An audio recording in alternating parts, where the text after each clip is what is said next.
Love is in the air here at Wells Fargo Arena. Join the Iowa Wild on February 14th for Love in the Wild Night and February 15th for Pink in the Rink.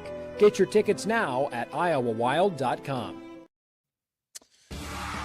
College wrestling is back on Iowa PBS. Tune in for 5 weeks of exciting action and online at iowapbs.org.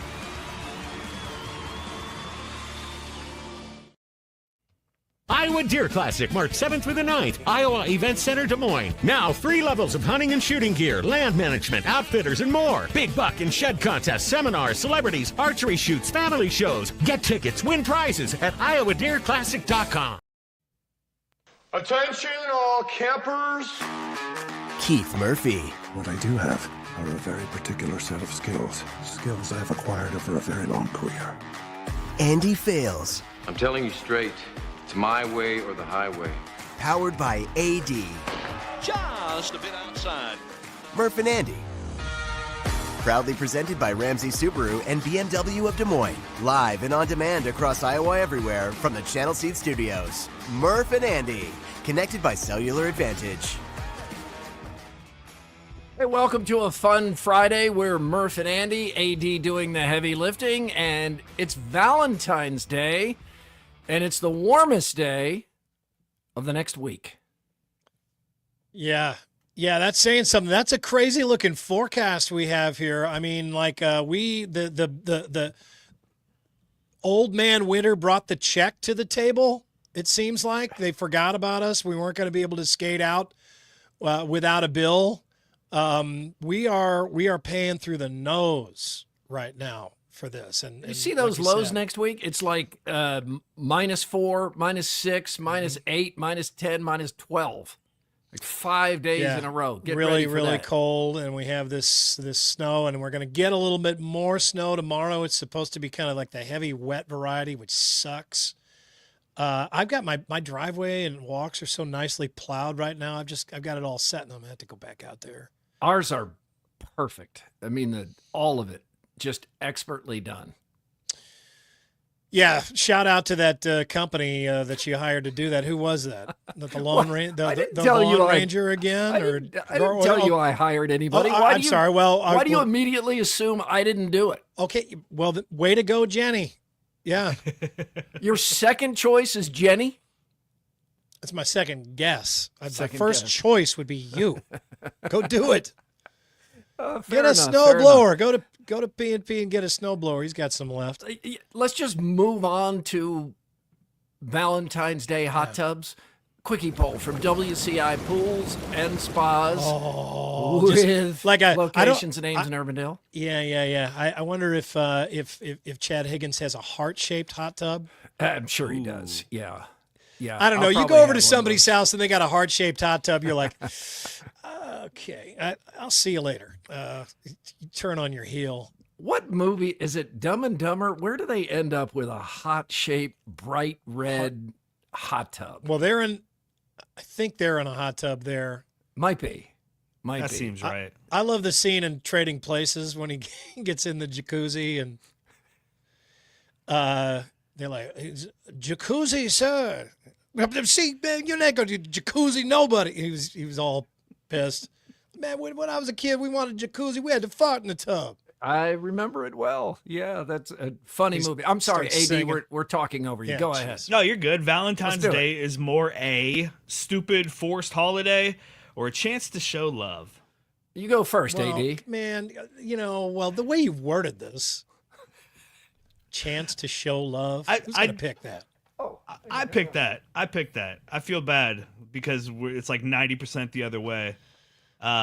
I'm going to be that guy, though. I like Valentine's Day. I like having an opportunity to, get a gift, get some flowers, get some chocolate for Judy, show her that I love her. The kids have fun with it. They go to school and get to do I like Valentine's Day. I kind of feel sorry for people who don't, to be honest. Well, Andy, why don't you follow that then? I agree. I just think it's chance to show love. It sounds like a Barry White song, but I like Valentine's Day too, and I think I've liked it as a kid when you would bring the stuff to school, the candy, and Can they do that now, or has it just Probably been not. determined that some kid is going to feel left out, so cards or candies aren't allowed? Now they do it. They just do it for everybody. Well, that's fair. Which is bring what one for we everybody. used to do too. Yeah, you would do it for everybody. But I can remember in like junior high and high school, we had like the booster clubs would sell carnations and they would Yeah. deliver them to the classrooms and That stuff. was a and little awkward. it was a little awkward. Yeah, you'd see like the good-looking girls would be walking around with like 3 dozen carnations, and then there'd be somebody that got none. And yeah, that was kind of a bummer. But I've always liked it. I think it's fun, especially when it's on a Friday. Man, that's great. Go out for a nice date night tonight or tomorrow. I think we're going out tomorrow.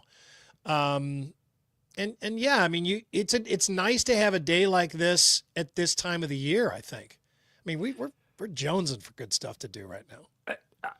I don't hate it, but it's a stupid forced holiday, and we will have fun. We'll have fun because there's one thing Jenny wants on Valentine's Day: to eventually end up at a casino. That's easy for me. I'll just go to the sports That's book low somewhere. maintenance. That's Yeah. low maintenance right there. I'll just go to the sports book, watch some games, have a cocktail. She can go lose some of our money. Herky the cat is wondering, you didn't get any Valentine's cards? Down in Florida, you didn't pass Valentine's cards around? Yeah, we did. Did you say that? Yeah, you didn't say that. Yeah. No, we did. You passed them around. Did you get those little shitty little Brock's hearts? Oh, with yeah. What are those called? Conversation hearts or something? And they had a debate on overthinking, which is on Mondays right before our show here on Iowa Everywhere. They had a debate whether there are flavors to those or whether it's just food dye and they all taste the same. That's actually a good question. Yeah, now in my mind they taste different, but I think they taste slightly different. They but taste not like chalk. really. Yeah, they're terrible. It's Yeah, like Andrew, going up don't to the you hate those chalkboard and things? eating a piece of chalk. Hate those. You got to go with you got to get the sweet tarts ones. You Oh can't yeah, really see yeah, those. the sweet tarts yeah. ones. These Those are are the good good. ones. Yeah, Yeah, those they're- are real. There's some sweet tarts or spree if you have to pick one. There's some spree Spree. hearts. Do they make No, those? just They to might. eat. Just to eat. Oh, I go sprees. spree. I go Yeah. sprees as well. That's a spree sweet. We should do a show together. That's a spreep. Yeah, who else had the really good hearts? Runts. Did they have some Runts hearts at Runts? one point? Yeah, my good friend in high school and college, Lorenzo, his nickname was Runt. Lorenzo became Was he ever Runt. chilling in the benzo? I don't think so. He did go on to get his doctorate at Michigan State. so he rolling did in the well. benzo. No, yeah, he wasn't chilling. Rolling in the benzo. Me and Lorenzo rolling in the benzo. Who's that? Speaking of rolling, Ice Andy, Cube. let's That's Ice check Cube. in. Let's check in on the Eagles parade in Philadelphia. See how they're doing.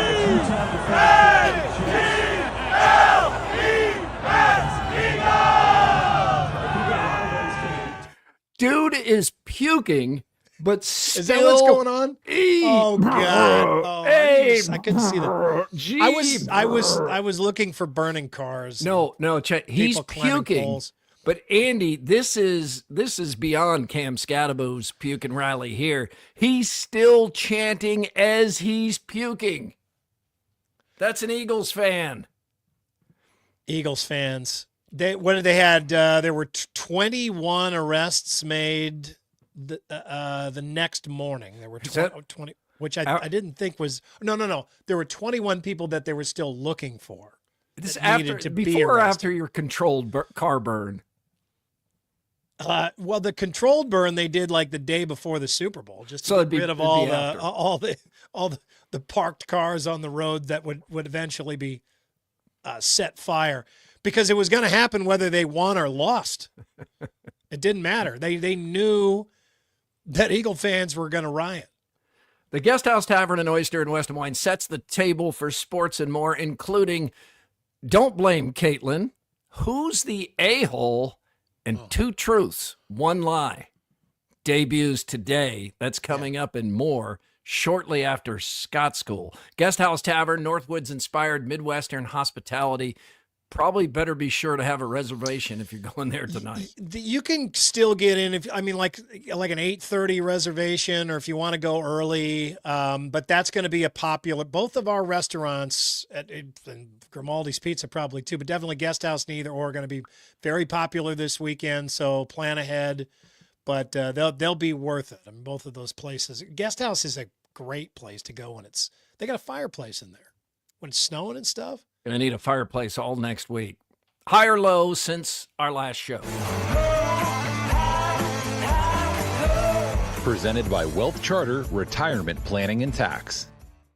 Well, Wealth Charter Retirement Planning and Tax, obviously very busy at this time of the year. And if you don't have plans for what you're going to do with your taxes, you're worried a little bit about complications with your portfolio, you want to call Tim Hawkins and those guys. Check them out on their website. It's wealthcharterretirement.com. I'm going to have some very off-color humor in this show today. I'm just going to put that right out there. So is it a parental warning, a sensitivity warning, a language warning? What are you doing here? Well, yeah, I mean, none of that really, but I mean, I'm just telling you, like, I need to cleanse myself a little bit with something more wholesome, because I mean, this show gets, sometimes it goes off the rails, but just to, to show that we do have a loving, caring, mature side to us. I want to put this out there. Last night I went down and did a story with the Urban Bicycle Food Ministry, and I'd heard a little bit about them. We'd done some stories on them, some short stories on them, but I didn't know about them myself. And I watched Iowa Public Television did a wonderful story on them, and I watched that. It's so good, and you can see it on YouTube. But I went down and met with them last night because I was curious. What they do is they go around on bikes and feed the homeless every Thursday. It's this big group of people. They put on these fluorescent yellow shirts. They start, earlier in the day, and they cook. They make 800 burritos, 400 peanut butter and jelly sandwiches, 400 turkey and cheese sandwiches. They pack up all this fresh fruit, bottled water. They go in any weather? Yes, and they take it out to the homeless. And when I mean homeless, they do. They'll go to low income apartments too. If you need to be fed, they will come to you. But what they really do is they'll really dedicate themselves to going out to the homeless camps and under bridges and along the streets, and they find the people who are completely unsheltered, and they deliver to them. They help them.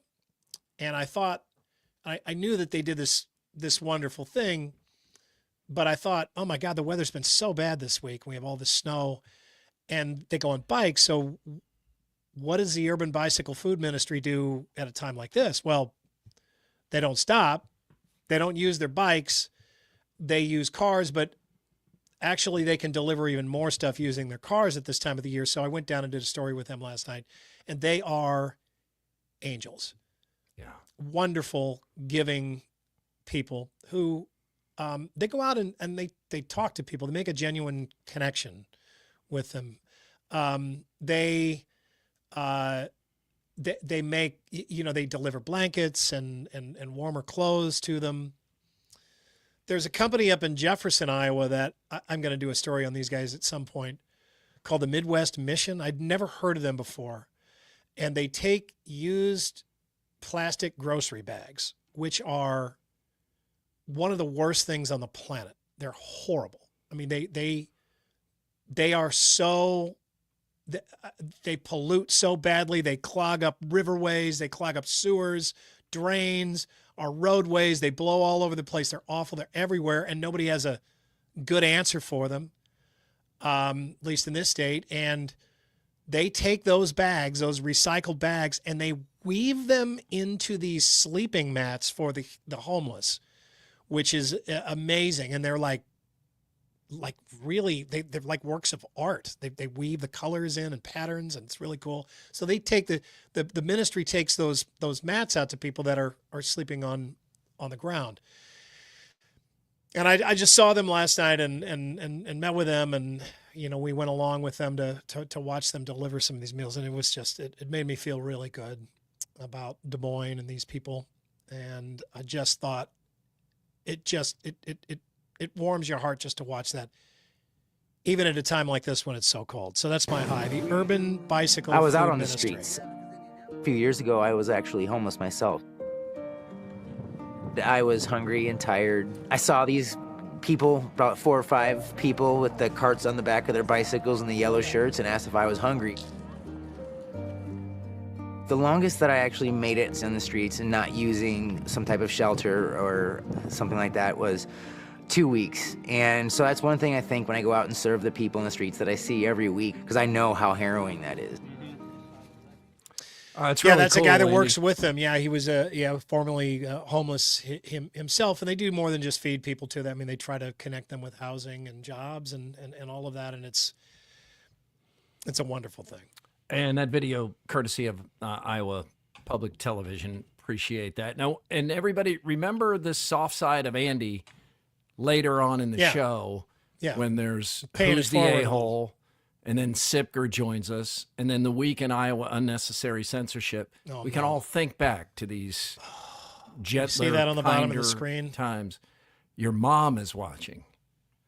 Ooh, your mom is watching. Okay, Mom, you got 5 minutes. And then it's time to go quilt or connect with the... watching at the perfect time, though, Andy. But she probably should connect with the friends. Soon. Yeah. I'm also going high, and even though I crapped all over Valentine's Day with the forced, silly holiday, it is also a day to reflect on how happy I am to have a Valentine like Jenny. Oh, God. Man. She's awesome. Why don't you tell us that we're doing this? What a dick. Did you see this? Look at this. You see what's going on here, Andrew? Yeah. This is my high. Because look, in my long life, I've been hurt. I've caused hurt, but I have found the perfect mate in Jenny. She's my best friend. She's my favorite person to hang out with. We're not just alike. We balance each other out well, and these are the best years of my life because I'm spending them with Jenny. So I'm very happy for that. What'd you guys say about your wives?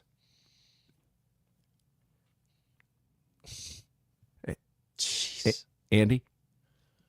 AD, anything? Okay. Interact with others on YouTube. Email Murph _Andy at Iowa Everywhere. You're the guy that showed up to the party with a gift in front of 2 people that didn't. Sipker.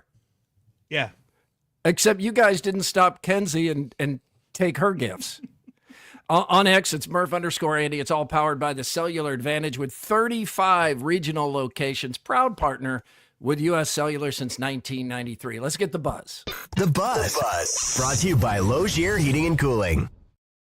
Man, it's going to be a busy week for Logier Heating and Cooling, dedicated to providing heating and cooling solutions to Des Moines area families. We are in for a bitter cold snap for a week. You ever wonder what they say to people? Now, they're not judgmental, but they have to be thinking it, right? I mean, you go in there, somebody's got a problem right now. They're like, boy, you could have called us back in January when it was 50 degrees outside, and this would have been no big deal. But there's so many of us who don't think of something until it breaks. Until you breaks. need it. Yeah, jeez. Oh, my goodness. All right, the buzz, going to start with this. Fox Sports host Rob Parker of The Odd Couple delivered one of the worst hot takes in recent hot take history, and that's saying something. There's one person and one person only who has ruined NBA All-Star Weekend. Who that? And that's Caitlin Clark. Caitlin Clark. Yeah. Caitlin Clark. Well, we're starting early. Has ruined NBA All-Star Weekend. Okay. They invited her to be involved in a shooting contest with Steph, right? And they were going to make this nice thing go and give people something to watch. She is television ratings gold, right? Everything she's in, people are watching. That would have been the only reason to watch any of the festivities this weekend. They got a no-name slam dunk contest. They got 4 all-star teams with people who aren't even all-stars playing, the younger people, the people they picked up off the street, the old veterans. It's like the international, I don't even know, right? So they have all these things, all these freaking gimmicks that the NBA has turned into. And she had the gall, the audacity to say no. How can she say no when the WNBA wouldn't even be around if it wasn't for the NBA? They have subsidized that league forever. Ratings this year, right? Guess how much money the WNBA lost this past year? $50 million, even with Caitlin Clark and her numbers.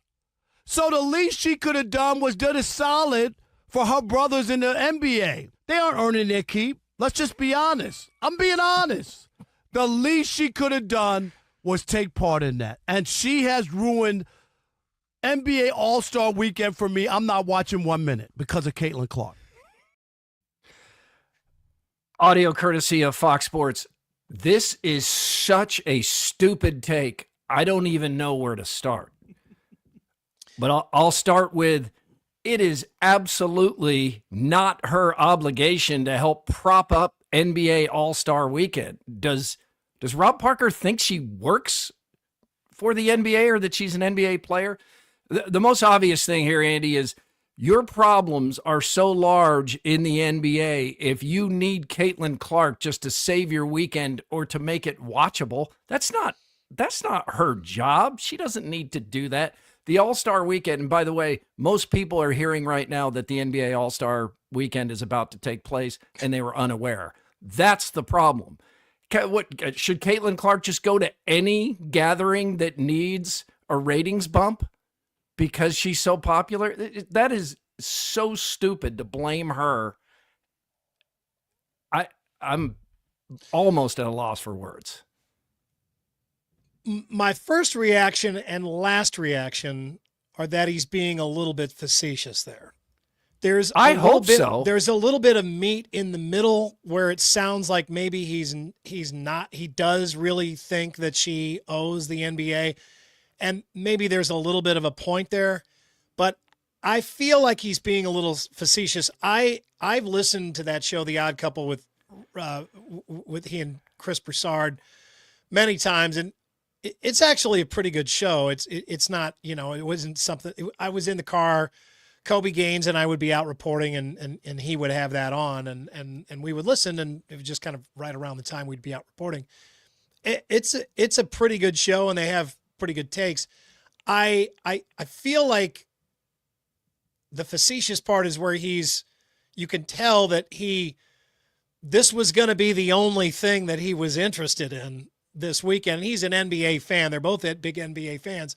And that's so complimentary that I think that's kind of, I don't know. Andrew, what do you think here? I mean, I feel like that's where you think this might be where my a combination of sarcasm and, I mean, a little, yeah, I think it is. Sound like it to me. But I think there's some meat in the middle where it does honestly sound like he thinks she has an obligation to help the NBA, but I also think it sounds like he's doing this to make a big splash, and I think he knows it's like a ridiculous hot take. It kind of feels like he's in on that a little bit. Yeah, and she is not under any obligation to help the NBA. I get the point. You say the meat in the middle, the $50 million loss, which is true, but that's going to change with the next media deal. Well, you know what? The WNBA is going to become sufficient, and she has single-handedly done more for that league than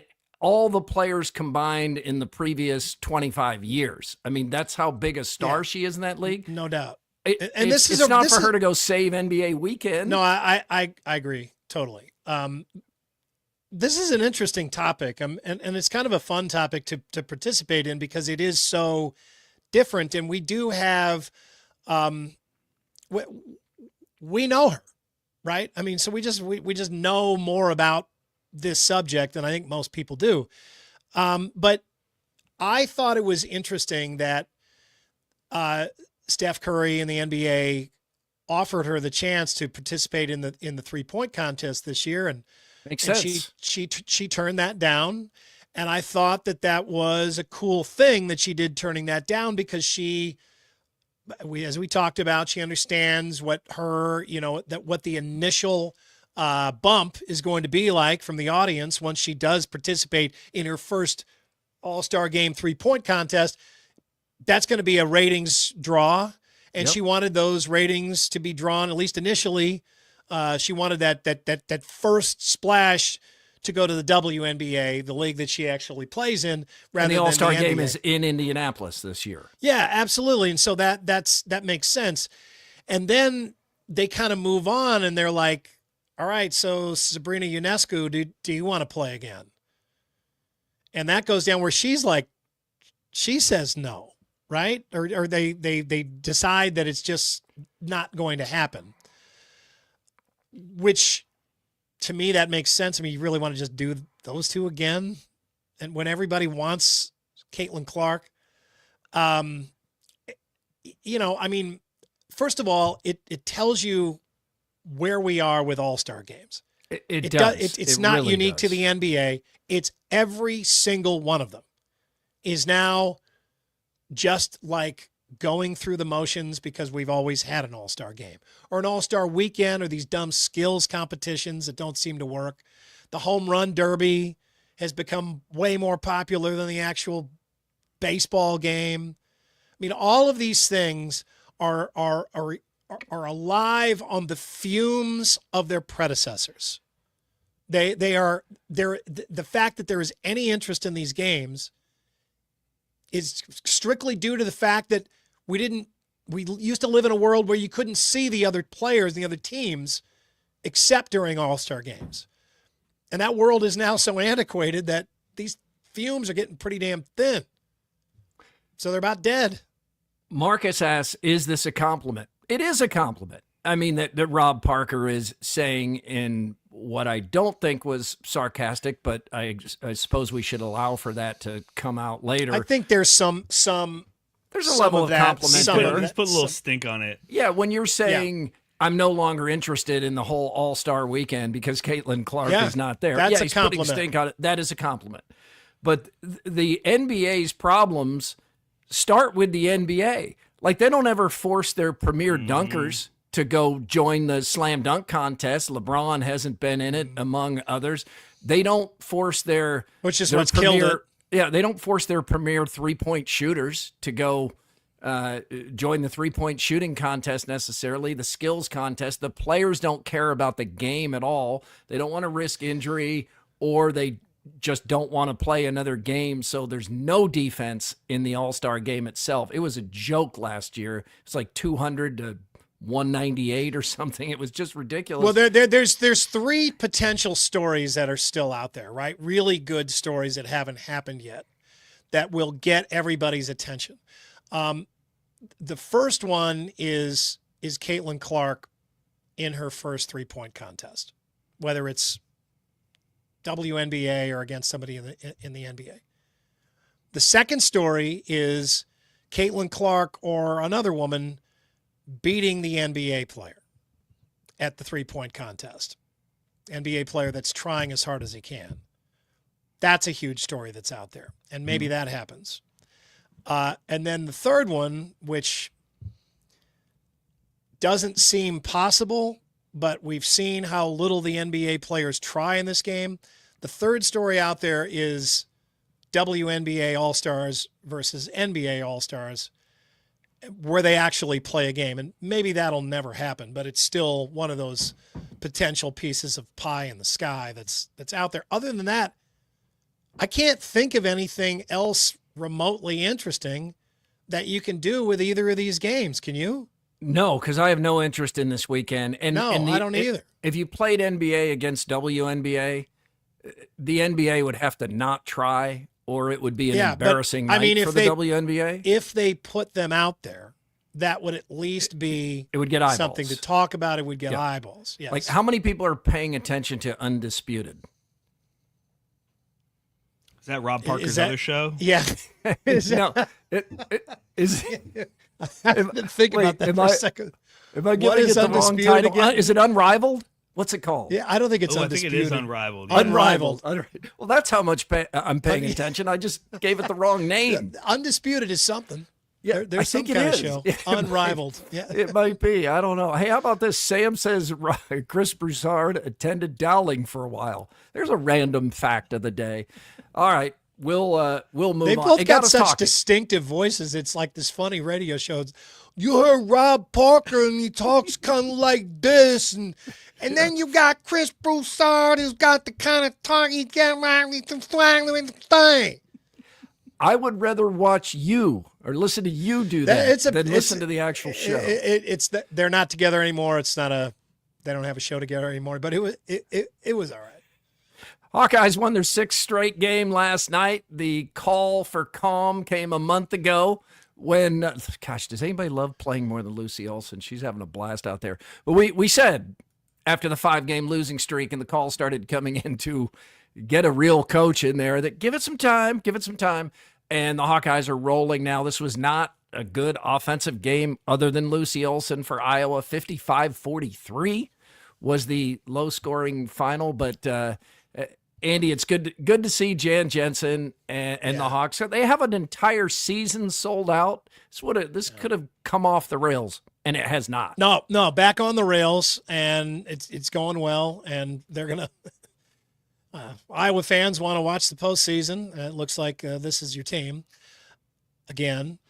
And yeah, I mean, Jan Jensen is just cool. I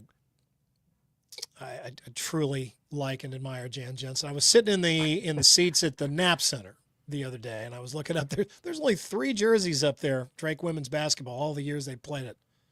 Hers is one of them. Yeah, she had a high school game. Yeah, I don't 6 know the on point 6 total, stuff.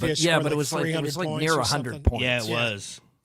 Here is post-game reaction from the Hawkeyes, courtesy of Mark Freund. I mean, whatever it takes for us to win. I'm getting more comfortable in the offense. I'm finding where the shot opportunities are instead of trying to force something and make something happen. I think we're sharing the ball a lot better, running our offense better, so I think it's giving her more opportunities. Scorers do that.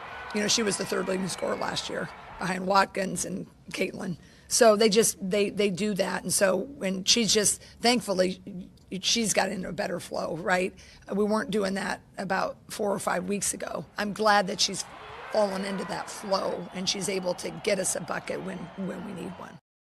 Yeah, she's been great. And it is a reminder that Lucy Olson was 3rd in the nation last year behind Caitlin Clark and Juju Watkins. And speaking of Juju, USC beats number 1 UCLA, and Juju is just magnificent in this game. Classic Big Ten matchup. Yeah, this one goes all the way back to 2024. So Juju had 38 points. Again, this is against the number 1 team in the nation. 38 points, 11 rebounds, 8 blocks, 6 threes, and 5 assists. So according to Stat Mamba, no player in NCAA, NBA, or WNBA recorded history has reached all those numbers in the same game. And Andy, the one that jumps out there that makes this so is the 8 blocks. I mean, 8 blocks, and you also hit 6 threes. Yeah, she plays all over the floor. We got to see her up close here. She's great. The problem is we've all just recently seen Caitlin Clark.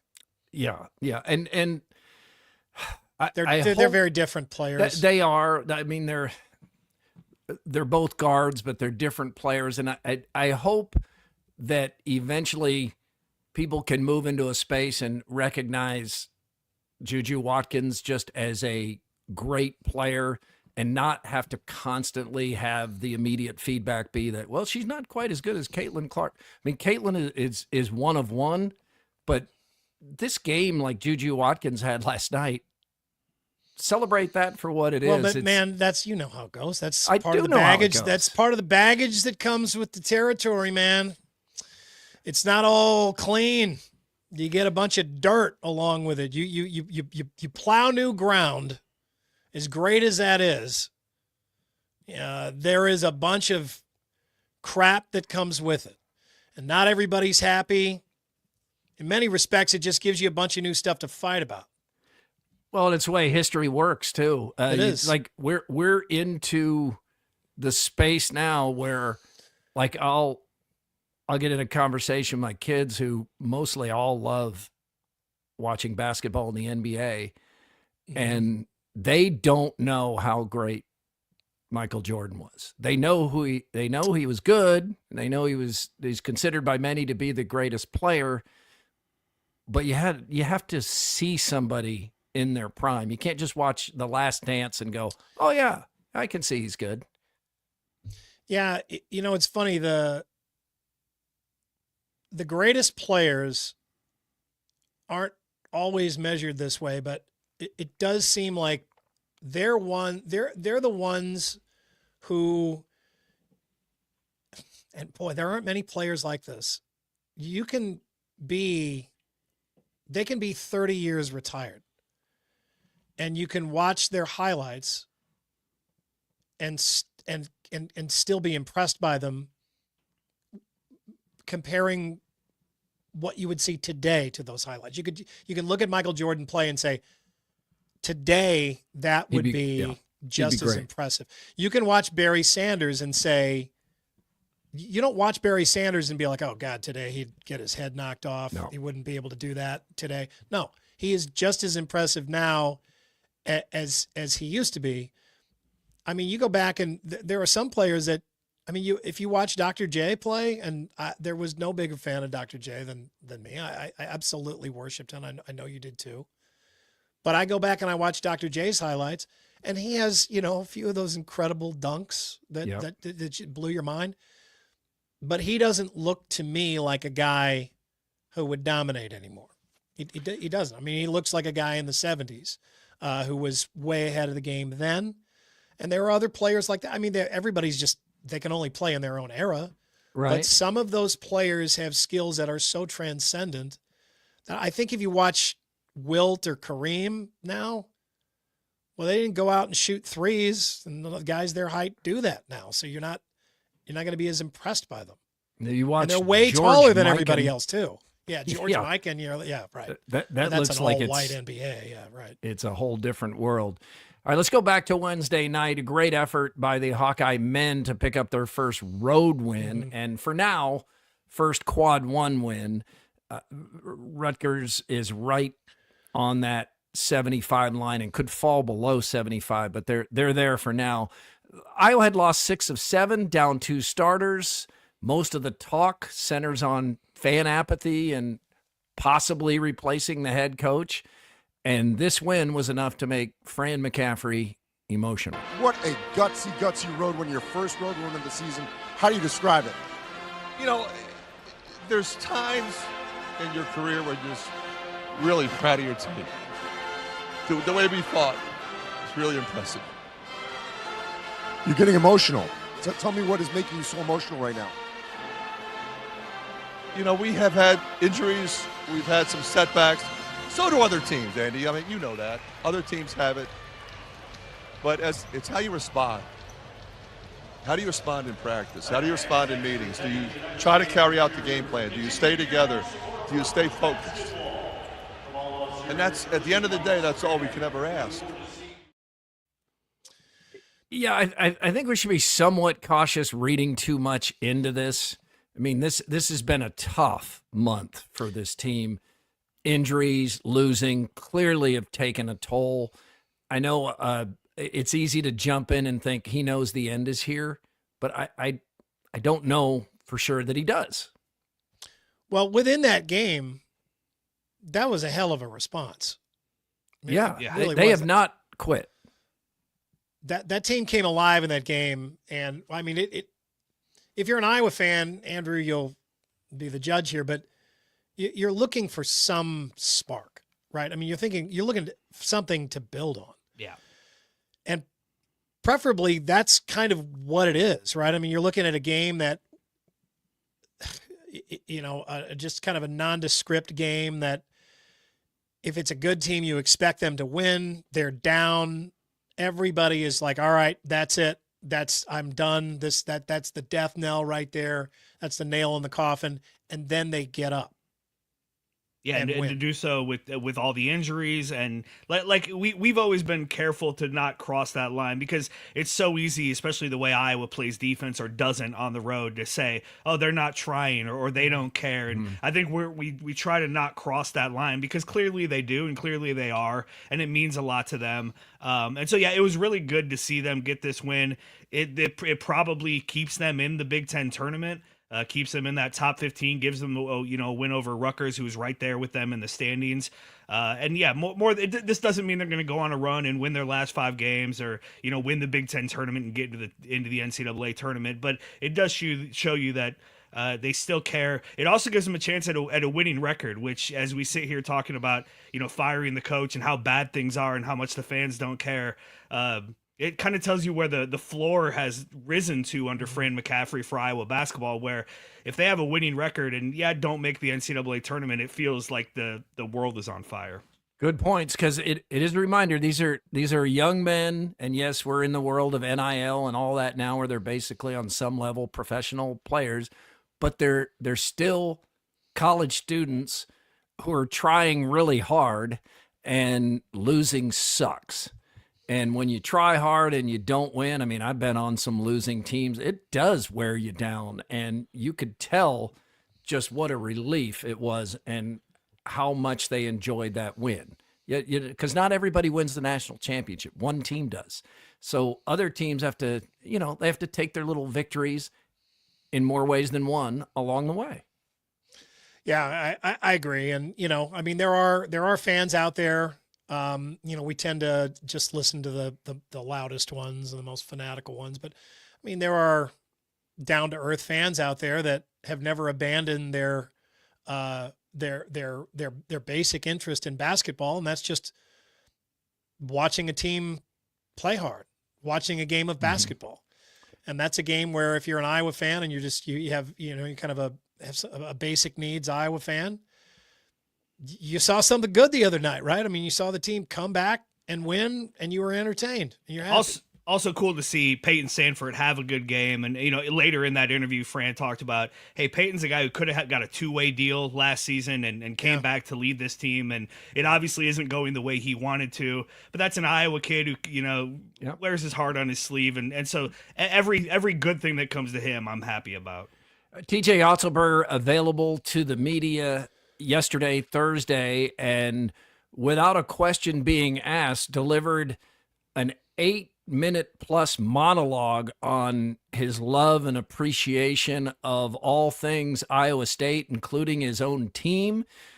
Here is the first 45 seconds or so of the 8+ minutes. I know as we shift gears and come back to Hilton, we've also been fortunate to have the best home crowds I've ever been a part of. And I know that every one of these games has such a magnitude to it. This game is so important on Saturday. And so for everybody to come out, I don't know what the weather's going to be. I don't know. It's going to be cold. It might be snow.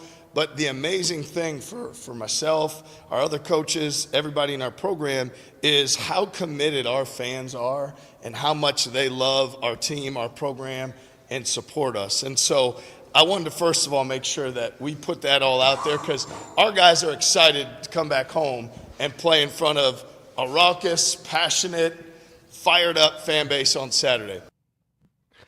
Man, he's fired up. That's like he just did a couple of triple espressos and just said, let's go.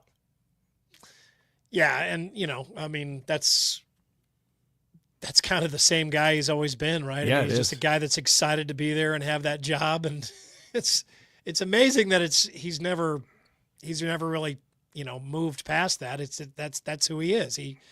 He likes having that job. He likes being in with that school, and gosh, that's what gives you a sense of confidence that he's going to be there for a long time. It would be a big surprise if he left, although he is going to be in demand, probably more than we realize.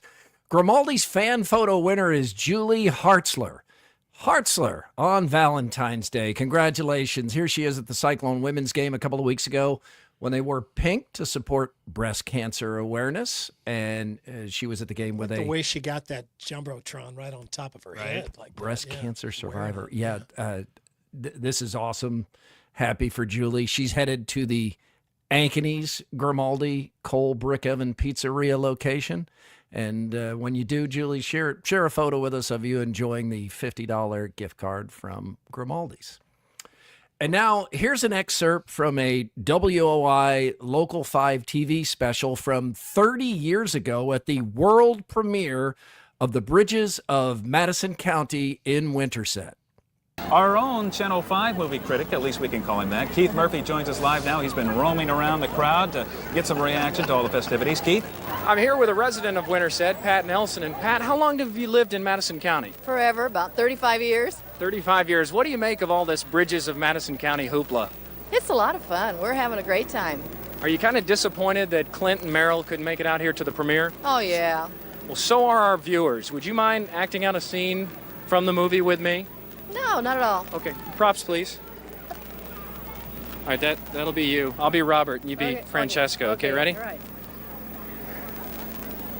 I was just picking you some flowers. Oh, Men still do that, don't they? well, yeah, but those are poisonous. Thank you. Take a bow with me, would you? I was just picking you some flowers. Oh. Men still do that, don't they? Well, except those that are poisonous. Excellent. Very good rendition. Thank you very much, Robert. Thank you. It's almost like seeing the movie, isn't it? You had that same haircut for so long. I did. Your voice is so. Would you mind acting out a scene from Bridges of Madison County with me? A Your video voice is courtesy of so much WI higher. Local 5 and Don Schmidt. Thank you Don for sharing Smith that. is still there. I love Don Smith. Yeah, That's awesome. He Don probably shot Smith that, is didn't great. he? I don't think Don was on that camera, but they came back to me several times, and I just kept doing the same bit, just acting. Nah, out it was the well movie. done. That was good. Yeah, I don't feel like my voice has changed. I think that's. I know we never creation. We never do. It's just something weird. Like I listen to Howard Stern all the time, and he'll play shows of his from the '90s, and his voice is so much higher. Really, I think that happens to men, as probably women too. As you get older, first of all you slow your speech down, but I kind of like that better. I mean, that's one good thing about aging. Okay, you voice think my sounds voice is better now than then? I think mine is. I think everybody's. Yeah, I listen to my old stuff too, and I got a higher voice. Yeah, absolutely. All right, thank you. Because it'd be cruel to say, no, I think it was better then at this point, because there's not really anything I can do. It's tough to go in for, like, vocal plastic surgery. Make me sound 30 again. Probably have it. Yeah, it's not. It's just. It's like a cosmetic. It just makes your neck look different. Yeah, I mean, that's probably is that the only one of the few good things about aging is your voice getting a little bit deeper and sexier? Not one of the. I think the best thing about aging is perspective. Yeah, but it makes you really cautious, doesn't it? I don't feel cautious. You don't? You are cautious. But I look back, and I mean, I'm enjoying this part of my life so much more. I just think, like, some of the things that I did when I was younger, which ended up being great, I never would try now. I would never try now. Yeah, okay. Because you have this perspective, and you're like, no, I remember that. Because you think about the times you tried something, you screwed up. You're like, I don't want to screw up, so I'm not going to try that again. I get when you're that. younger, you just have this hubris about you, and you're like, well, I'm going to try that. No, it's going to be great. And a lot of times it's not, and you have a major screw up that you for the rest of your life, you wish you could go back and do it over again. But there's also those times where you did try something, and it ended up changing your life for the better. Yeah, and you wouldn't do it now. One example of many. Brainstorming during the radio show in commercial breaks about this guy that is way too into Stivers Ford. I mean, he's just went like, I'm proud. It's like, could anybody be that excited? This guy is. So from that little conversation, we start to put together this idea of this session singer that is way too so into it that he's swearing and he's talking about sexual things and he's just going nuts. And then we get Chris involved.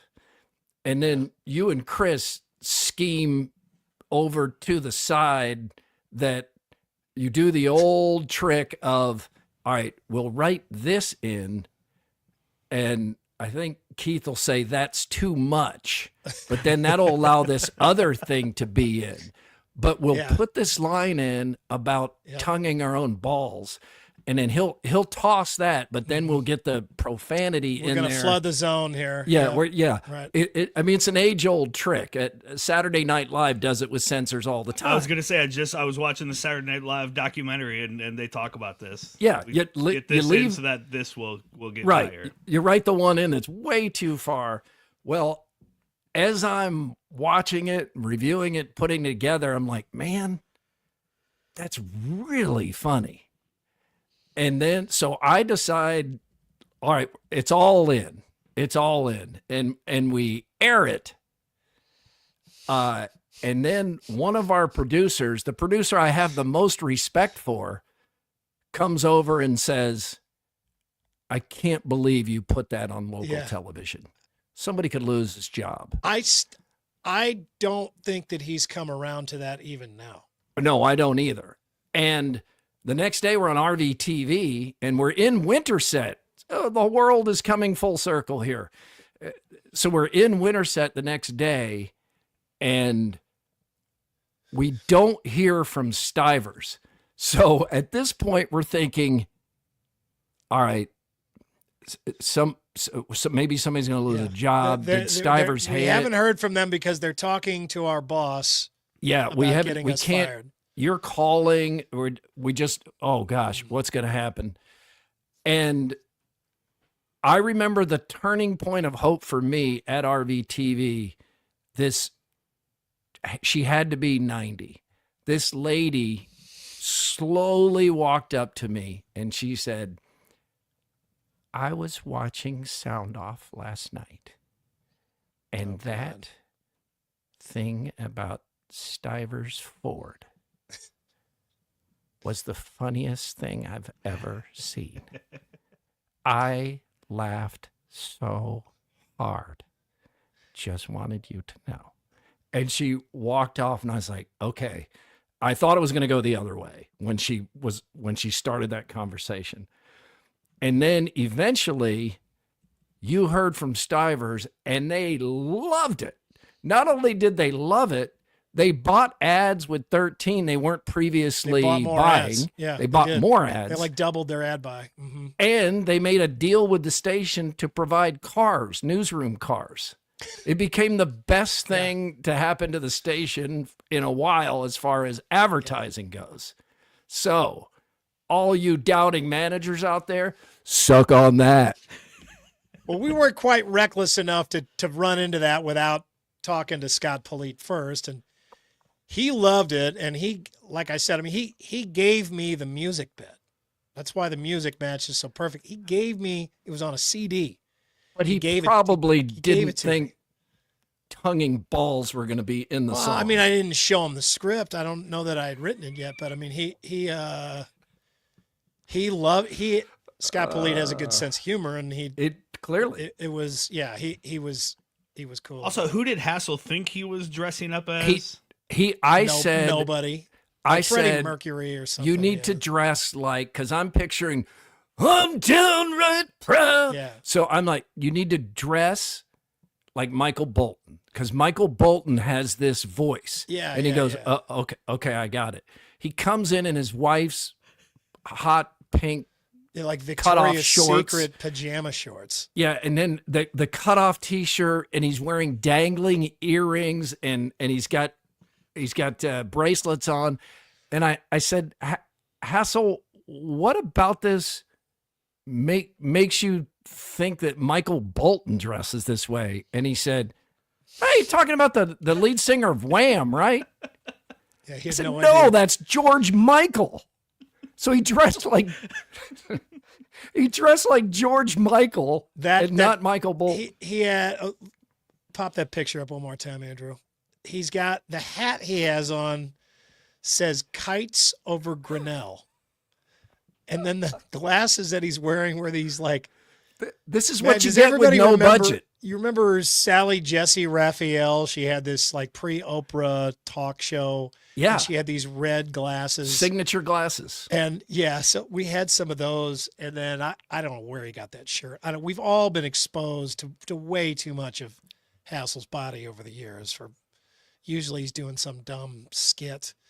But yeah, he never really did get it right though, did he? I mean, he didn't sound like, because what we thought was funny was just the idea of these voiceover guys, right? I mean, these guys, yeah, they really get into it. They lean into these dumb commercials, and you're like, they don't even know what this business sells, much less, have a passion for it. And yet they have to lean into it anyway. They just have to really sell it. Guy was so proud. And yeah, I mean, if you listen and I think Scott Polite has purposely kept that same jingle. And you can still hear that guy. I'm downright proud to drive a star. And you're like, nobody's that proud. Even the people that really do like those cars. It's not that proud. It's so smart to lean into it. The instinct of many managers is, there could be 3 people out there that are offended by this. Yeah. So we need to disassociate ourselves from it. No, most people loved it. There was one guy. So lean into it. Yeah, 100%. There was one guy that wrote, and this letter went to the general manager, Dale Woods, at the time, and Dale had a real good sense of humor, which he was always on our side. We appreciated that. Yeah. He the guy was like, "That's it. This is done. Pornography. I am you watching guys, KCCI what from you just, that's a porno. That's what you guys just did." And he was like, that this is pornographic humor. This is so far over the line. I'll never watch your station again. And everybody I talk to, I'm going to tell them the same thing. And Dale just didn't write him back. just and if there's one guy I'm sure watch the next week, it's that guy. It's that guy. A couple of things that stand out from that is, first of all, we have no budget. We don't have any people to do these things with. So it's done so quickly that when I watch it, some of the flaws of it that drive me crazy are kind of what makes it interesting. Like Hassel starts with a mustache, but at some point he couldn't get it to stay on. So I had to toss that out and only use the takes where he didn't have a mustache. Yeah. And then because you're doing a British guy, Chris is like in conversation, Chris kind of goes in and out of a slight British accent as he's talking. I guess I didn't notice that. Yeah. You know how quickly that was done. And then Brandon McCauley, we slam it together. And then we wanted Brandon to use the camera off his shoulder because we thought it would be more like, like The Office. It would be more, it would just seem like more like you're actually in the moment. You're a fly on the wall in that studio. But Brandon was laughing so hard. Chris was making him laugh. Down. Yeah, he had to put the camera on a tripod so it wouldn't bounce all over.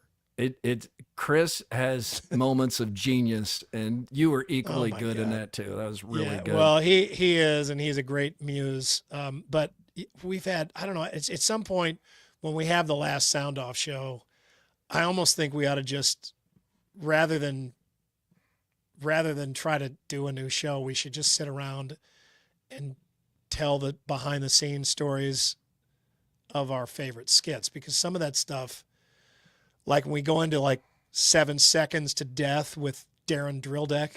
Yeah. Do you? That is, I can't wait to talk about that. I think the most show, people don't remember that. I think the show will go on. Because you mean like when you and I are done? No. I mean, we're saying right after you die, Murph. No. Okay. No. Like the last SoundOff show that we do.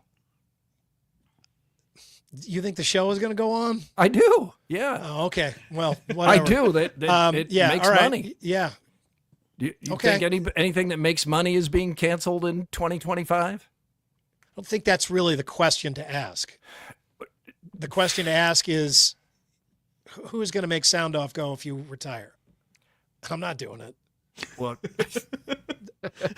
I didn't think you were. Sears ain't going to do it. He's not going to do it. John you can want to do do it. it. John can absolutely. Without you? No. Look, you don't want to do that. But anyway, that's not the point. The point is we have final stories.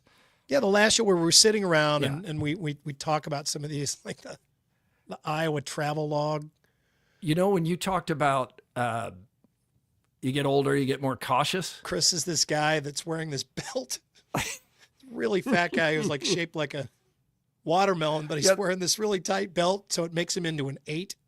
There's some misses in there with the hits too. But there's some of the misses. You got to try. Great. Yeah. 52 weeks a year is a lot, but the cautious. I've thought about this many times, and I've been asked if I would do it over again, and I think like in specific to the Stivers Ford, get away with it because if something is funny enough and the sponsor likes it, you get away with it.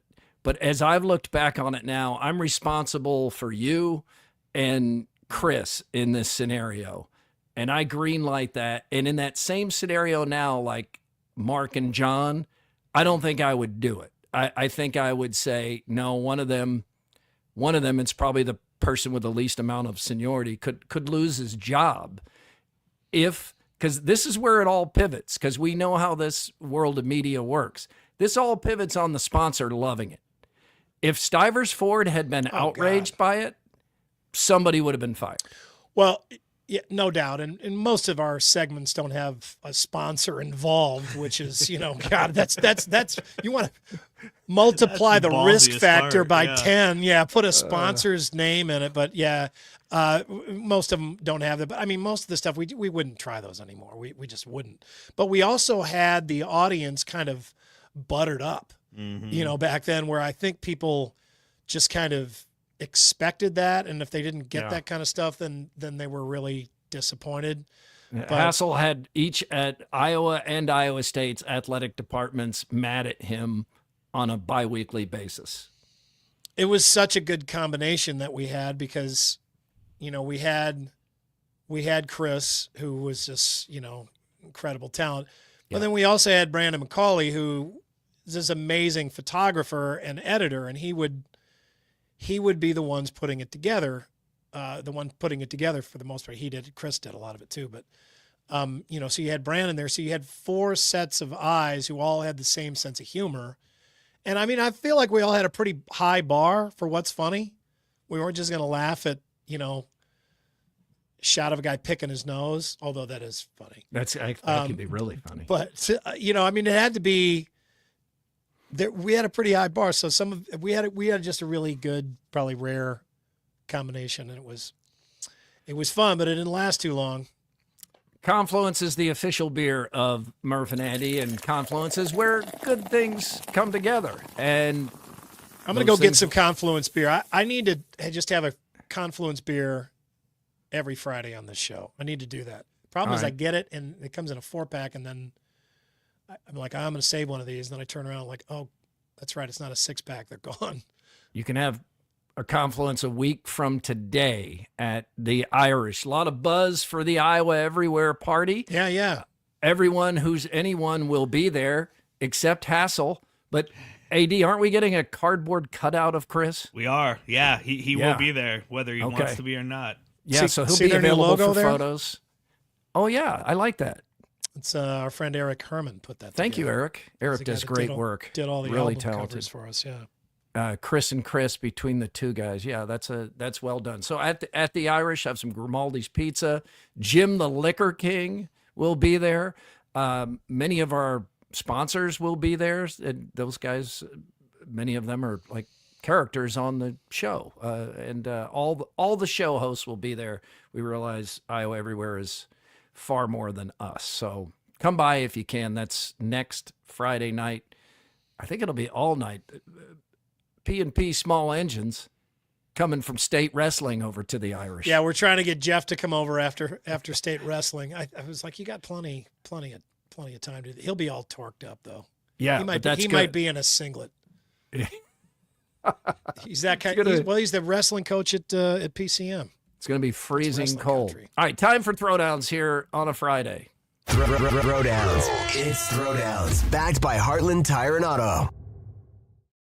All right, let's throw it down. Murph, the NCAA Tournament Committee will release the current top 16 seeds tomorrow. Iowa State is ranked 10th in the AP poll. Where should the Cyclones be seated right now? Right now, I think a 3. I think they should be a 3. I think they will eventually move up to a 2 before the tournament starts. It just depends how much they view this through the with Milan and without Milan lens. Yeah, I agree with that. I think they're a 3, but they're going to be a 3 that, or if they end up being a 3 in the tournament, if they don't move up, they're going to be one of those that everybody picks to go to the Final Four, or it's a popular pick to go to the Final Four because they know, I mean, they've seen enough of this team this year, particularly early on. I mean, this was a team that was leading Auburn by double digits. This is a team that if it's got its game in gear, can beat anybody. Andy, we talked a lot this week about the Super Bowl being one of those last things that we all watch together, but our good friend Scott Sipker claimed on Overthinking here on Iowa Everywhere, Mondays at noon, that he did not watch any of the broadcasts this year. Do you believe him? Yeah, I think I do. He's enough of a different breed of cat. And he's also really nice way to put it. He's also just pissed that the Bills aren't in it, and when you're that upset about your team, and I guess I could see that. He also sometimes associates with with people who I can believe don't watch the Super Bowl. That's a good point. Before my answer, and I realize I already meandered us off track for 15 minutes into the Stivers Ford talk, but Andy, I think I can make the case that Scott's life is better with the Bills not winning the Super Bowl. Like this is a passion. It's something that brings him and other Bills fans together. Like I think there were a lot of Cubs fans that thought if the Cubs just won the World Series, my life will be better. But you know what actually happened? It made Cub fandom less interesting when they won the World Series because you don't have that one thing out there that's been unattainable your whole life and generations. When the Bills actually win the Super Bowl, Scott will be so happy, and then he will wake up, and it won't be what he thought it was, and then the thing that brings Bills fans together won't exist anymore. What do you think of that theory? I think it's a little thinner in the NFL than it is in other sports. I have a really good example myself with the Blues, who won in 2019, and I love the Blues, and I've watched them since I was a little kid, and never really thought that they would ever win the Stanley Cup, and then they did, and it was absolutely amazing, and I wouldn't trade that feeling for anything. But it also happened at a time where I was watching far less hockey than I used to. And I've watched even less since then. And it also feels to me like the game of like the NHL, they don't fight as much anymore. It's some of the safety precautions have taken away from the game. I don't like NHL hockey as much as I used to, so I've lost interest, and I think that's even worse with baseball. I mean, for everybody. I mean, nobody follows baseball the way that we used to follow baseball. They just don't. It doesn't mean that to America. It's not the same. So at the same time, I mean, the Cub fans were they were in, right? And then their team won, and then they found that they didn't have the same foundation under them that they used to. And then those players start going away, and they don't really know the players that come in to replace them. And I think that the combination of them no longer having that carrot in front of their nose, and then Major League Baseball itself not being as important anymore to America or Chicago, those have combined to make it worse in their situation than it would be for the NFL, because we're still 100% plugged into the NFL. AD, what do you think of that theory? Yeah, I think you're right, and I think Scott will probably verify that, because I know he's kind of fallen out of Cubs fandom, and part of that's because baseball has, lost its way a bit, but also a big part of it is, it's not interesting anymore. I mean, I feel his pain. It's been almost 5 years since the Lakers have won a championship, and they don't even have, well, maybe they do have now the best player in the league again, but I think Scott's going to push back hard on the notion that it's actually better for Bills fandom. But we'll see. It makes By the it way, more interesting from the outside. I don't buy for that sure. he never saw a TV with the Super Bowl on it. No, he may not have sat down and watched it, but it crossed his path at some point. All right, Murph, it is Valentine's Day. I know you both well enough to know that you got something for your wives. Murph, you got your wife an extended monologue to start this show. Do you expect to get anything from your wife for Valentine's Day? I don't. I got a nice handwritten card this morning, and Jenny's an artist, and it was very nice, and I appreciated that. But no, I don't think I'll get anything else. I've got a Valentine's Day present sitting for me down on the table that I haven't opened yet. You already have your answer. Wow. And I got my wife something too. So, nice. I got all right, that's throwdowns. Wrap it. All right, ready or not, it's time for Scott School. Scott School, Scott School, Scott School is cool. Yeah. Hi, everybody. Hi, Scott. Hey, what about present wrapping? Can you hire that out to Hoodoo? You can Hoodoo that. Can you yeah, Hoodoo you that? can hire it. Yes, absolutely. We had I think we had 2, maybe 3 different wrapping projects go up in December on Hoodoo. So yeah, hell yeah. If it's legal, you can list it. How much for one gift? You just got list one. it, and then you'll get bids, and then you get to pick however much you want to pay based on the bids. There you go. Ah, hey, but this Scott School comes from the great and powerful Brian Cooney. And he sent me a little tidbit about wheel horses. And Really? I realized, I'm like, Andrew Downs is the wheel horse of the Murph and Andy show. But what the hell's a wheel horse? Don't you want to be the lead horse instead?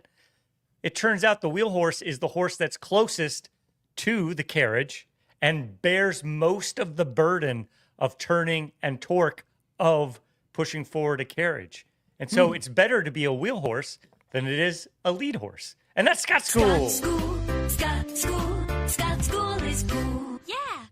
Isn't it the most work? It is the most. So maybe it's not the best. But, you know what? Let's amend this. You have to do the most work, and you get the least amount of credit. Exactly. Yeah, it's the best position, right? No, Scott, it's not. Scott, push back on my Bills fandom theory. Yeah, you're an idiot. You're an idiot. Here's the thing, I'm going to bring this up through the Cubs version. If the Cubs would have won the World Series in 1998 or 2003, that would have been, in my life, I was at the right age of just being in high school and college. That would have been something I would have remembered forever. And baseball was at a much different place than it was in 2015. To Andy's point, 16. you sort of just lost all of that foundational work. They win the World Series. It's cool, but also a lot of the people that I cared to experience that with had died. So it was just sort of different. And now with the Bills, the thing is about in the NFL, especially in this era of the Chiefs, it's not just about winning one. You got to get one first. But the Bills have an opportunity still with Josh Allen under quarterback or under center to be able to win multiple Super Bowls. And if you can get into the conversation over the next 5 to 10 years of, are you on that same pedestal? Can you approach the Chiefs? That is going to drive Bills fans together. Even if we win 1, if we win 2, we're going to have to win 3. Let's go Buffalo. Hey, after that, it's a perfect time to remind you to please like and subscribe. We appreciate it, and it helps us. A stupid quickie poll. Let's help Scott Van Pelt out here, AD. He's asked this question. Yeah, is it okay to have a sandwich for dinner? Yes or no? Absolutely.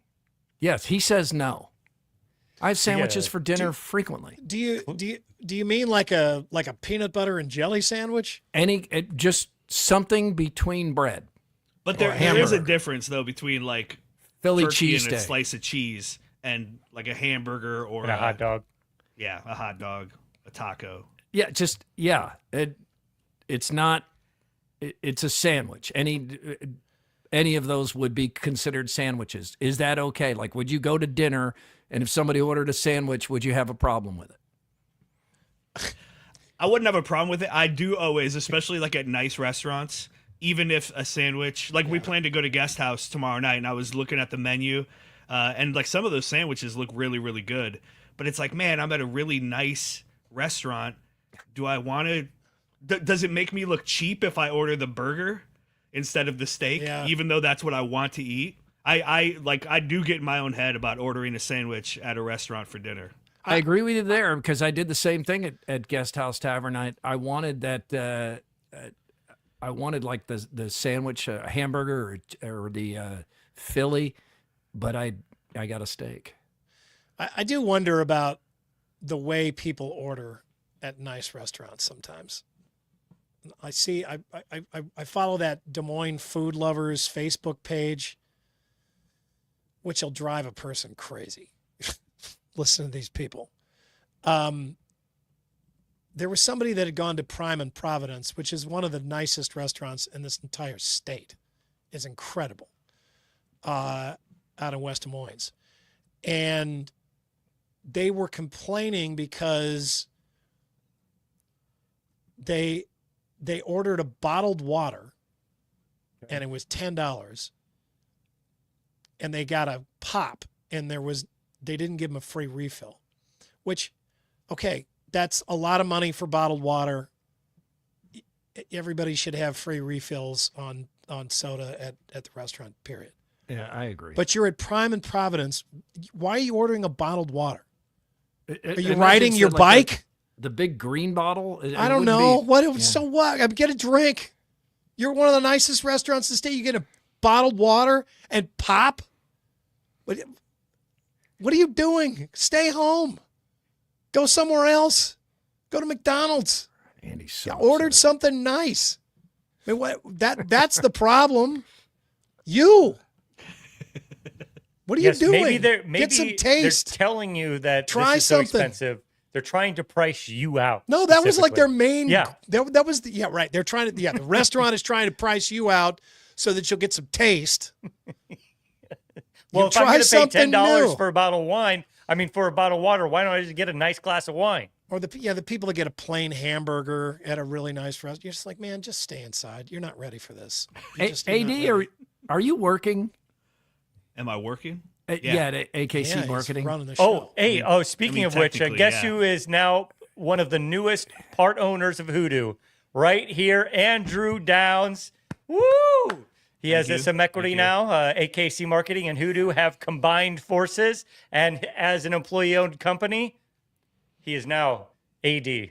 I think it's Hoodoo. going to be good that you portfolio. brought AKC Marketing some more business because this show is going to end around 7 p.m. at the rate we're going. Let's get some more.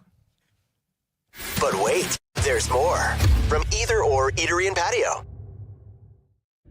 Either Or is a really good place for Valentine's Day dinner and drinks this weekend, tonight, tomorrow. They're doing it both nights. I'm going to give some cocktail advice here. I like to get the Boulevardier there. That is Boulevardier. It's kind of like a Manhattan served in an old-fashioned glass, but it has some Campari in it and a bit of orange liqueur sometimes. For us that don't know very much about cocktails, what's in a Manhattan? Bourbon, sweet vermouth, and bitters. I prefer the old-fashioned, but the two kind of go side by side. I also prefer Love on the Rocks. Yeah, that's the name of the pop-up cocktail bar right now at Either Or. Kahala likes to get the Corpse Reviver #2. Popular drink among women. Revival number 1 didn't work. No, yeah, they whiffed on that one. So the number 2 really hit. Yeah, really, I heard that's what really, Jesus really had slaps. on Easter Sunday originally. They've got a special cocktail menu going on there right now. Well, it is St. Valentine's Day. He was a 3rd century Roman saint. And for more on the namesake of Valentine's Day, let's play, for the first time, 2 Truths and a Lie. All right. Okay. Now, Murph, explain how this goes. It's simple. Andy, who is really good at poker face, is going to tell 2 truths and 1 lie, and we have to identify the lie. I mean, it could be something simple like, I bat left-handed when I play softball. Or it could be something complex and has nothing to do with him. But 2 truths, 1 lie.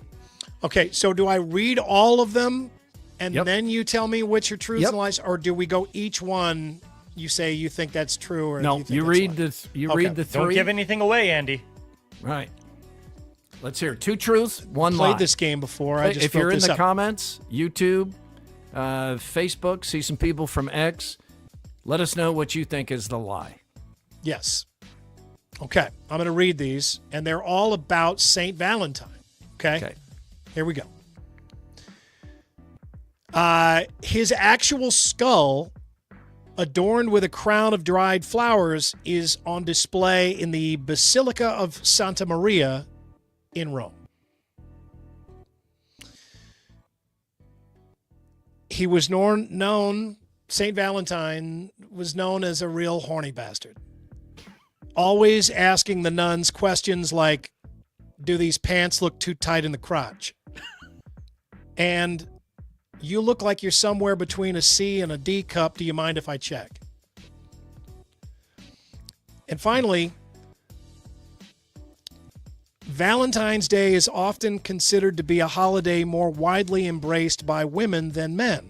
So in response, a new holiday for men was devised, celebrated 1 month later on March 14th. It's called Steak and BJ Day. 2 truths and a lie. I don't think Which you're is taking which? this seriously. I'm going to say There's 2 truths there? I think that they Yes. might all be lies because I'm fairly certain that skull that you're talking about, it's not really St. Valentine's skull. Okay. Yeah. How do- So I think they're all lies. I think They are not. The second and third. St. Valentine, I'm guessing, What? was a horny bastard. I'm gonna guess but that's true. that's the lie. He's Now, not the asking quotes- nuns their cup size. Well, they didn't have bras back then, but I think Andy's just putting a little stink on it to throw us off the scent of a guy, St. Valentine's, who was good with the ladies. And maybe I'm going the with men, number too. 2. What number 2 is the lie, Scott? I think that number 3 is probably true because that's also when March Madness is. I think number 1 is the lie. I think number 1's the lie. AD? I'm with Murph. I think number 2 is the lie. You're right. Number 2 is the lie. The other ones are true. Yeah, look it up. Steak and BJ Day. You see it right there. And then can you see you could probably find a picture of his actual skull. Wow. In Rome. It's on display in a glass case. It's like, blech. I mean, they've got some weird stuff on display. I never forgot when I went to the Vatican, and this was in 2008, years after JP2 had died, John Paul II, Yeah. and his body's still on display. Right there in a glass sarcophagus, you just see the whole There thing. it is. There's St. Oh. Valentine's skull. They had to label it. I wonder if Man. he had that on when he was alive. Well, see, now, Murph? Yeah. You didn't like the way that I played that first ever game of 2 truths and a lie? Well, I was a little confused because it didn't seem like 2 of those could be true. But it turns out there is a Steak and BJ Day, which I didn't know. A radio DJ in the East Coast came up with that in 2002. Is it Steak and DJ? No. No, it's DJ. Steak and He's actually his spelled out the whole word, but okay, yeah, my mother nothing has ruined subtle this game about for that. No, me, you I'll played say. it well, Andy. That's a fun game. I want to keep that going. I did it And with Scott my mother. lost. I did it with my I did. mother watching too. I'll point that out. That should be extra points. for Hopefully me. she's checked out, had something else to God. do, because we're in our 4th hour. Okay, some cool things going on tomorrow, despite the weather. The Shiver on the River down at Captain Roy's in the Birdland area. I have never done that, and I've never been to Captain Roy's. I've been to Captain Roy's many times. Yeah. Is that a nice place? Fun place to go? Yeah, it is fun. Down on the river? It's fun for me in the spring and summer when the weather's nice. I am not looking to gather outside in cold. This is and an outside participate thing. in cold games. I like going to Captain Roy's because it feels very non-Iowan. It feels to me a little like just the way it is, and it's humid down there with the water, everything. It feels Right a little on the bit river. more San Diego? Cajun to me. It's definitely worth a stop. And Shiver, I know some people working at Shiver by the river, so go down and say hello. It's a Shiver on the River. Shiver on the river. And then the what I'm going to try to run over to tomorrow with my daughter, because this is one of our things. We're going to go to the Des Moines Kennel Club dog show at the State Fairgrounds. Oh, nice. To see the dogs. She likes to do that. SNL 50 this weekend is going to be great. Did you see the concert lineup? They keep adding acts to it. SNL 50, the homecoming concert, has added even more big acts. Cher, Dave Grohl, Lauryn Hill, Snoop Dogg, St. Vincent, and Wyclef are all joining in on the already long list of performers, including Arcade Fire, Backstreet Boys, Bad Bunny, Bonnie Raitt, Brandy Carlisle, Brittany Howard, Chris Martin, David Byrne, Devo, Eddie Vedder, Jack White, Jelly Roll, Lady Gaga, Miley Cyrus, Mumford & Sons, Post Malone, Preservation Hall Jazz Band, Robin, the B-52s, and the Roots. I don't know who Robin is. R&B. Okay. Saturday Night Live alums will also be at the concert, including Andy Samberg, Maya Rudolph, Will Ferrell, the whole thing being hosted by Jimmy Fallon. Concert takes place at 7 o'clock our time tonight at I thought Radio Dave City Grohl Music got Hall. canceled. What happened? You Is can he watch back? it on Peacock. Dave Grohl got canceled? For what? He got canceled on this show? Well, he was like he was having some extramarital things going on with maybe some younger that doesn't ladies. cancel you anymore. It's 2025, Scott. Well, yeah, but I think they probably were maybe a it little... might have canceled him with another woman or something. I don't know. Yeah, I don't think society canceled it. Okay, tune into Overthinking on Monday when Mackenzie and I break down what's going on with Dave Grohl. Oh. Boy, I don't know that's going to get me to watch the show. But it's all just a countdown to Monday now. Can we get a timer going? You know anybody that snorts when they laugh? Oh, yeah. I do. Amy. There is a bill in the Arizona State House to make howdy the official state greeting. Oh, more important work going on in state government. Today's stupid criminal is from Florida. Despite foggy, wet conditions, a driver in Orange County was caught driving 129 miles per hour on the highway. He was caught because he passed a state trooper while he was going that fast.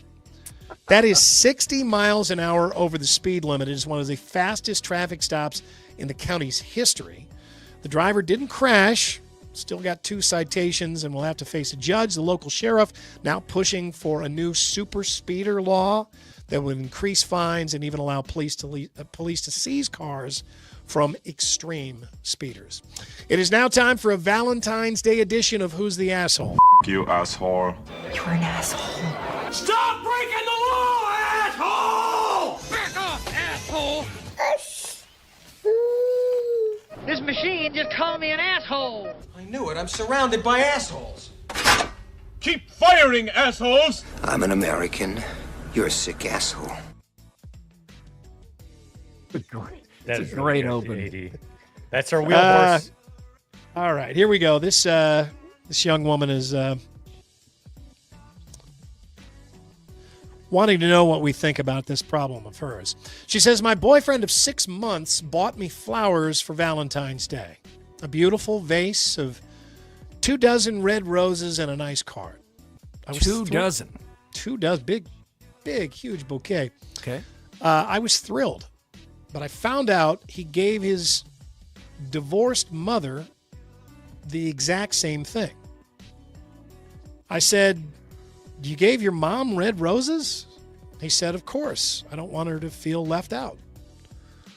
We then had a bit of a debate over the purpose of Valentine's Day, which ended with me telling him I think this might be a red flag and him acting very defensive. It kind of ruined the day and I'm feeling bad, but I'm honestly worried about what looks like a potentially weird relationship with his mother, who's the asshole. Is it the girlfriend or the boyfriend? Let's discuss. I think it's the girlfriend. The boyfriend, it is a little odd to give the same present. Like he should have given a plant or some different flowers or tulips or something. Like 24 roses to your mom, and you also give 24 roses to your girlfriend, the same thing. But showing his mom love and respect and not wanting her to feel left out on Valentine's Day shows a kind person, a loving person. I would be worried that he maybe has too much of a relationship in that mama's boy or something. Mama's boy type way. But picking between the two, I'd call her the a-hole. Scott? Yeah, I think it's the girl. The dude has made a terrible mistake here. It's a terrible Valentine's Day mistake. It's weird to give your mother a gift that is meant for your lover, and you give it to your mother.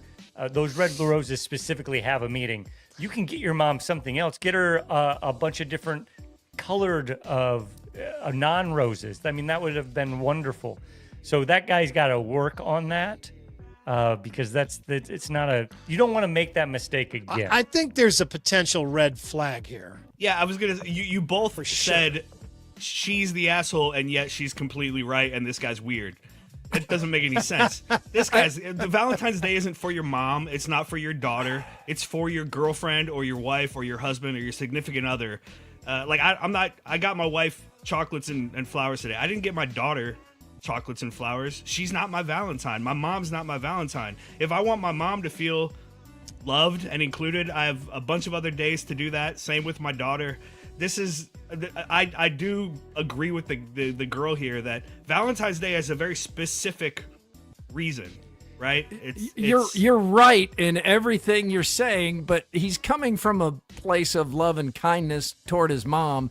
It is a little weird. I know I'm talking out of both sides of my mouth on this. Yeah, pick a side. I feel like the girl. He's the asshole because he's. See, this is tough because this is a good one because I think two things. I think he's misguided in his choice of gift for his mom. I do like that he loves and respects his mom, and I do absolutely see it as a red flag. She's not wrong when she says there's a potential dark horse asshole here, and it might be the mother. It's possible that she's brainwashed this child to making this about her.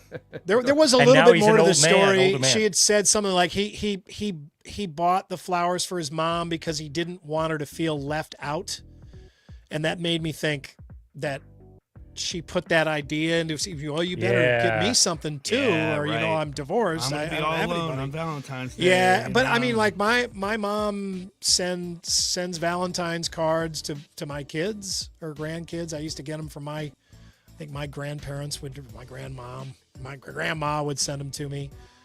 You do that. You give them to your kids and stuff. It's not just about some hot steamy. That's more about like candy than it is about like. Yeah, but you don't send.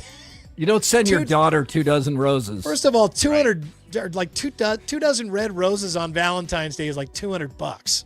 That's an expensive gift. They jack those prices up around now, man. And that's a lot. But I don't know. I think maybe I'm going to go with the girl here. I think maybe that's a bit of an overreaction, but yeah, she could end up being totally right here. There's a conversation that needs to take place, and probably has. I just think it's funny, like that's always a really funny conversation, like relationship red flags, like the first time you noticed them, how it came about, because some of those you're just like, some people are like, how in the world didn't I see something like this? Oh yeah, and oftentimes you'll later learn that like all your friends, and family members saw the red flags, but yeah, you were too busy. You try to point out a red flag to somebody who is in love, and usually they get mad at you. Oh, you guys went through that with me for 4 years.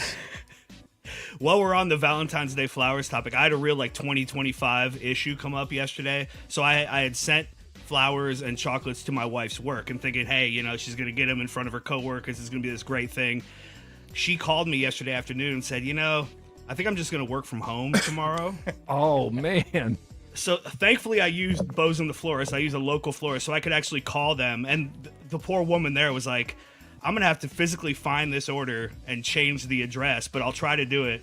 And thankfully she was able to do it, and they got delivered to our house instead of her empty office today. I always use Bozen's too. Yeah. I used Bozen's too. Yeah. Scott, how about you? I used the Funny Bone. I got my girlfriend tickets to her favorite stand-up comedian, William Montgomery. I had no idea who that is, but it sounds like it'll be a Never funny gonna night. Stop. Yeah, he's from Kill Tony. Oh, yes. You're a big Kill Tony fan. Racist jokes. Well, his aren't as racist.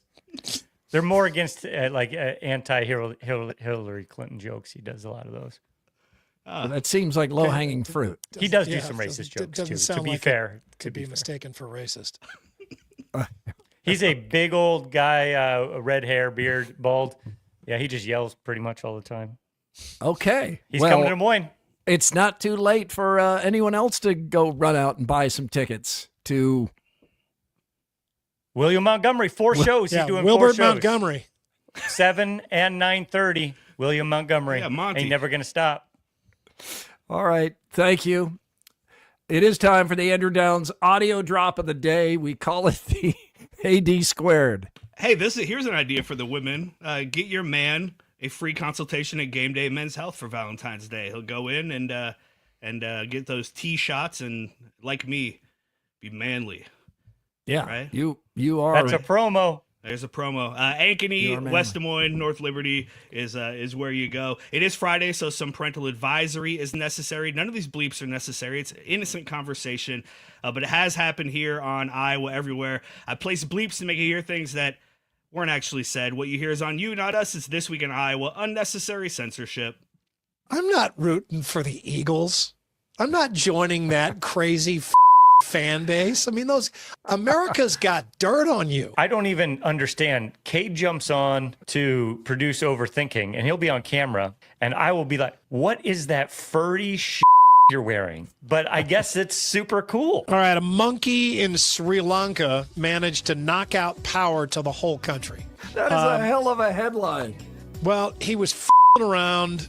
As monkeys do. Yes, monkeys do. There's no result that could happen yesterday that would make me feel better. Oh, I disagree. Watching Patrick Mahomes get several times, I mean, that would have made you feel a little bit better. And you know who's happy today? Jeff at P&P Small Engines. He's probably out in the street. That'd stop traffic for sure. I mean, he's lost 2 Super Bowls and did not look good in those Super Bowls. Now, he's been in a bunch, but I mean, these are 2 pretty big in his. Oh, wow. Man, really strong finish. Not even a Really little profane. strong language there. No, Jeez. Not all of it in my head. All of it in my head. I think Mr. Movie may have won that one with the concern about Jeff out in the middle of the street. Nicely done. Quickie poll results presented by WCI Pools and Spas, and we did get confirmation from Matt Van Winkle that it is a heart-shaped red hot tub in Dumb and Dumber. They're sitting in. Yeah. We're talking about Freda Felcher. Oh, Frida Felcher. Yes, because you know what felching is. Look that up on the Urban Dictionary. No, That's a joke that is in there that goes over most people's head. But Urban Dictionary felching, and you'll enjoy that joke even more. Herbert Dictionary. Herbert Dictionary. Valentine's Day is more, this is the stupid quickie poll here brought to you by WCI Pools and Spas. Valentine's Day is more a stupid forced holiday or a chance to show love. Actually, this is a legit quickie poll. Sorry about that, Murph. Yeah, this is not stupid. This is a good question. Yeah. 87% say stupid forced holiday. And 13% say it's a chance to show love. All right. And then is it okay to have a sandwich for dinner? That's your stupid quickie poll. 94% say yes. 6% say no sandwiches. I'd like to eat a sandwich right now. I'm kind of hungry. I know everyone out there, it's Valentine's Day. It's going to be a week-long cold snap. But for most of us, the countdown to overthinking Monday at noon, where, Scott, what's going to happen? We're going to deep dive onto the current developments in the Dave Grohl baby out of wedlock situation. That's a terrible tease for a show. That's not a promo. Real timely topic. Yeah. No, yeah, it's only a few months old, guys. We're going to get right to it. Top of the show. Right off the top. President's Day right special. Dave Grohl, Uncovered. All right. Well, thank you for being part of Murph and Andy and supporting local media here on Iowa Everywhere. You can find much more at iowaeverywhere.com, including the merch store. AD will have merch on hand at the Irish next Friday night. Come out there and join us if you can, and we'd appreciate if you like, review, and subscribe on whatever platform you found us. We're back Monday. We hope you are too. Have a great weekend.